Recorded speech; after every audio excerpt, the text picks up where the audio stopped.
જય દ્વારકાધીશ. જ્યારે જગતના નાથનો જન્મદિવસ હોય અને જગત આખું જો ખુશ ના હોય એ તો બને જ નહીં.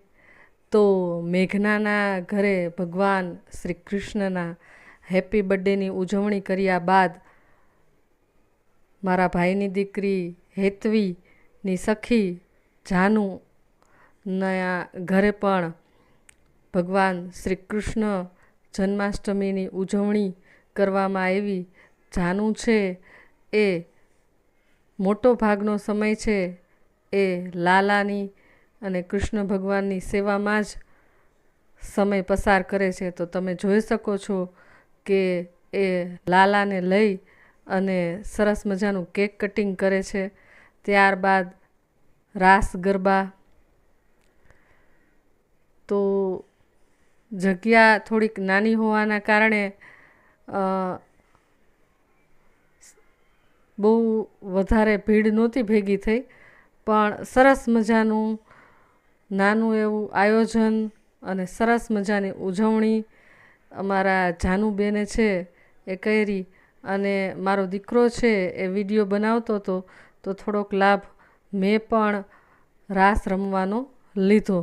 નહીંતર તો આ લોકો મને કહેશે તમે અમારો વિડીયો બનાવી દો, કારણ કે આ પણ એક યાદી છે કે આવતા વર્ષે કૃષ્ણ જન્મ તો થવાનો, એની ઉજવણી પણ થવાની, પણ આ ઘડી આ ક્ષણ આપણે હોય ન હોય તો જગતના નાથે જે આપણને સરસ મજાનો સમય આપ્યો છે તો એને એકદમ પ્રેમપૂર્વક આપણે માણીએ.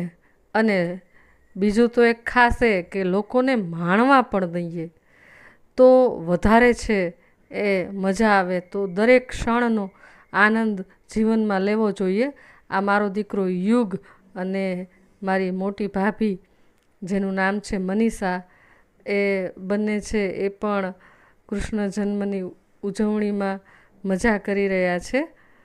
યુગ છે એને આવું બધું બહુ ઓછું ગમે ને બહુ ફાવતું નથી, પણ થોડોક લાભ લેવો જોઈએ. એટલે વિડીયો બનાવવાનો દોર મેં મારા હાથમાં લીધો અને યુગભાઈએ થોડોક રાસનો લાભ લીધો. તો અહીંયા જાનુ અને ચાંદની છે એ પણ કૃષ્ણ ભગવાનને સાથે રાસ રમાડે છે. જ્યારે જગતના નાથનો હેપી બર્થડે હોય અને ગોપીઓ મોજમાં ના હોય એવું તો બને જ નહીં. તો બધી ગોપીઓ તમે જોઈ લ્યો મોજે મોજ. તો જીવનના દરેક ઉતાર ચઢાવ, સરસ મજાના રંગો, સરસ મજાના તહેવારો બધું છે એ જીવનમાં માણવું જોઈએ. તો અમે તો આ વખતે જામ ખંભાળિયાની બદલે જન્માષ્ટમીની ઉજવણી છે એ ધ્રોલ, એટલે કે મારા મમ્મી પપ્પાનું ગામ અને મારી જન્મભૂમિ છે ત્યાં ઉજવણી કરી. મારી જન્મભૂમિ છે એ ધ્રોલ છે અને મારી કર્મભૂમિ છે એ જામ ખંભાળિયા છે, કારણ કે મારી નોકરી છે એ અત્યારે જામ ખંભાળિયામાં છે. એટલે આ વખતે જામ ખંભાળિયાની બદલે ધ્રોલમાં છે એ કૃષ્ણ જન્માષ્ટમીની ઉજવણી છે એ કરવા માટે હું અને મારો દીકરો છે આવ્યા હતા. અને ખૂબ મજા કરી અને ખૂબ જ સરસ મજાનું ધ્રોલમાં છે આયોજન હતું. અને દરેક ઘરે ઘરે તો હતું, શેરીએ હતું, ગલીએ હતું, ચોકે હતું, મોટા મેદાનમાં, નાના મેદાનમાં, દરેક જગ્યા ધ્રોલના કણે કણમાં ભગવાન શ્રી કૃષ્ણ છે એ વ્યાપી ગયા હતા. અને લોકોએ ખૂબ જ મજા કરી છે 2 દિવસ સુધી.